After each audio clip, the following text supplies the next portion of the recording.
never illustrated because there were so many things that were hard to draw, like clouds, or seashells, or water. How do you draw clouds? So this book is about how art isn't just for grown-ups who are, gone to art school and become artists. It's for anybody who likes to look at shapes and colors. So the book says, I'm an artist when I follow a line whenever it leads to. Whenever you look closely at all the world around you. I'm an artist when I find a face in a cloud.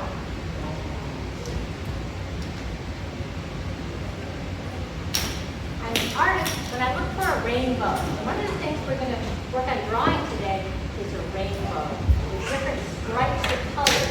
Easy to draw, is art. I'm an artist when I shoot raindrops and water drops into the air. Ever do that with a hose? Hold the hose up and the water drops shoot up in the air. And look at the soul.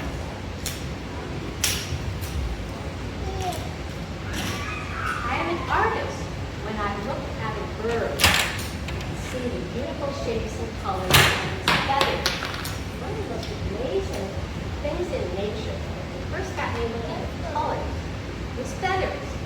Feathers come in all different shapes and sizes, and when a bird's feathers every now and then fall off of its body, they never stay on the bird for about a year, and then the bird molts, which is what it's called when the feathers fall off. So if you see a feather on the ground, the bird is done with it. It's okay to take a look at it. And I love this one because it's got zebra stripes on it. This is a feather of a wild turkey. Oh yeah? This looks really good. I also love to look at the colors in seashells. All the different shades, colors, and shapes in different seashells. Yeah.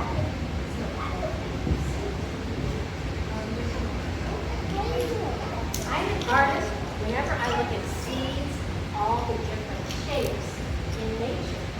And this is one of my favorite seed pods. This is the weirdest thing I ever saw. Somebody told me they thought this was a snake skeleton. What? And it isn't, of course. These are the seed pods.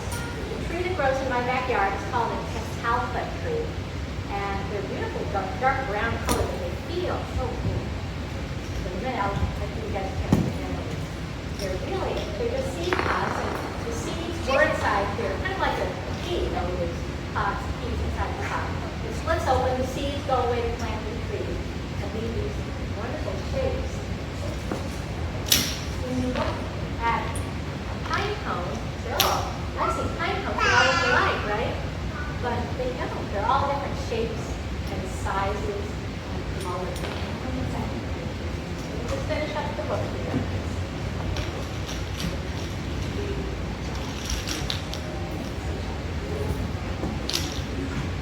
Artists, whenever I look closely at the world around you, so in order to be an artist, you don't need to have any special materials, you don't need to go to any special class, you just need to use your eyes and look closely at the world around you, and also your fingers, different delicious. Just use our fingers to feel things in nature as well as look at them. There's a famous artist named Georgia O'Keeffe, and she loved to paint animal bones. This is the backbone of the tree. And she found these interesting, weird bones in the desert. She picked them up and felt them and said, look at that shape. We're going to paint that. She also painted deer skulls. That's a strange thing. So she loves them out. Would you guys like to touch some nature stuff and sort of practice feeling those nature shapes and different colors? Let's go get to the table here. So everybody get up. See it sparkle. It's got sparkles in it. Sometimes in the woods, I'm lucky enough to find bones. I went to a Christmas tree farm where they were cutting off the tips of Christmas trees when they were too big. And of course, I love to call them feathers. Weird seed pods. Any questions? Does anyone have any questions about this stuff? Yes?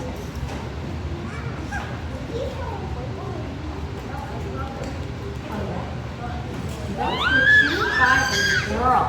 Now squirrels like to eat acorns and nuts, so the squirrels chew holes here and here.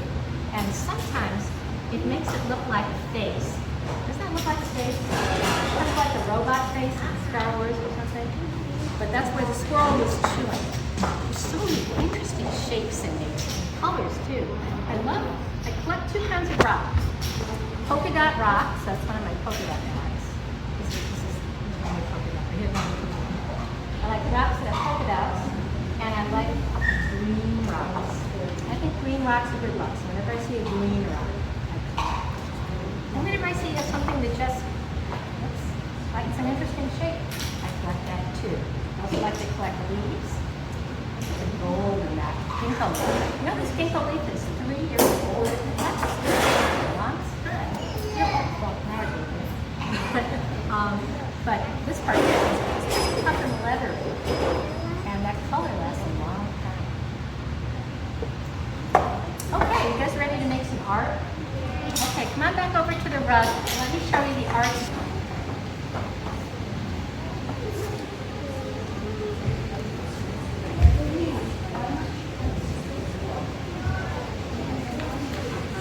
I read a book about the first people who were artists, cavemen who lived thousands of years ago, 30,000 years ago. We discovered that in caves, they would go into caves and they would paint beautiful pictures of animals and shapes and colors on the walls of these caves. Why did they use caves? Because they didn't have paper. Paper had not been invented yet. Now we're lucky, we have paper we can draw. And I'm sorry I couldn't bring a cave into the library, so we're going to have to use paper instead. But we're going to use some of the same stuff the cavemen used to make these amazing pictures of a horse, how real it was. And what they used, their main art supply that we can use is this. And this is charcoal. Comes from a campfire and you burn wood, and the wood is all blackened and burned. It draws. It makes very good lines. And what the cavemen would do is they would draw a shape, like say this is an animal, and then they would use their finger to shade it. So it would go like this. See how it shades it? And it makes the shape look what they call three-dimensional, or rounded. So on the walls of these caves, we can see the fingerprints of people from 30,000 years ago making art. Now, we also can use plants. Did you ever go out wearing maybe a white t-shirt or a white pair of shorts, and you sit on the grass and you get a green stain on it, and it's really hard to get it out? It's a chemical called chlorophyll that helps the plant make its food. So to use this art supply, you have to crunch it. See how I'm crunching it? Crunch, crunch, crunch. You really got to crunch it. Kind of make like a green crayon. And it makes a green, beautiful green color. Yep, but you have to push. You have to push pretty hard. So I'm using my muscles. You guys got muscles?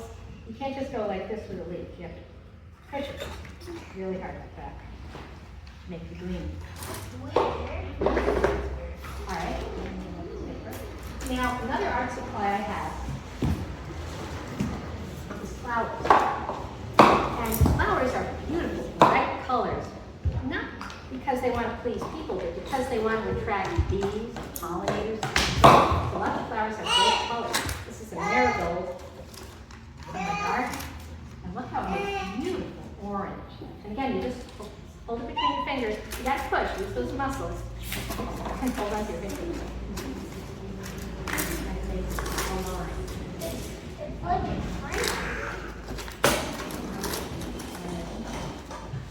Two more art supplies.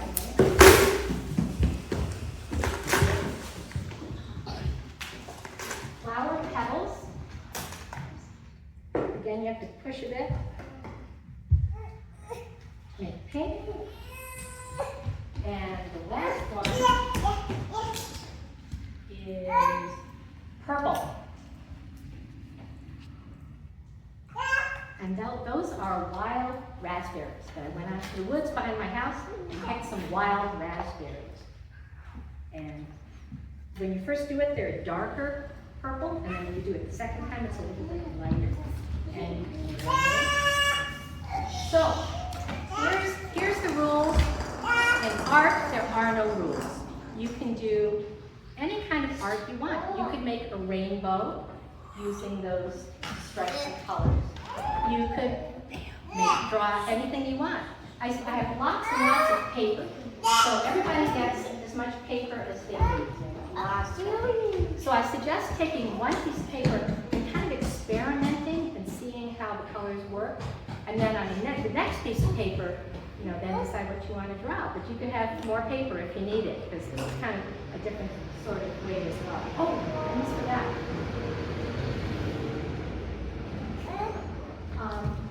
Another color, this one doesn't work as well as the charcoal, this is dirt.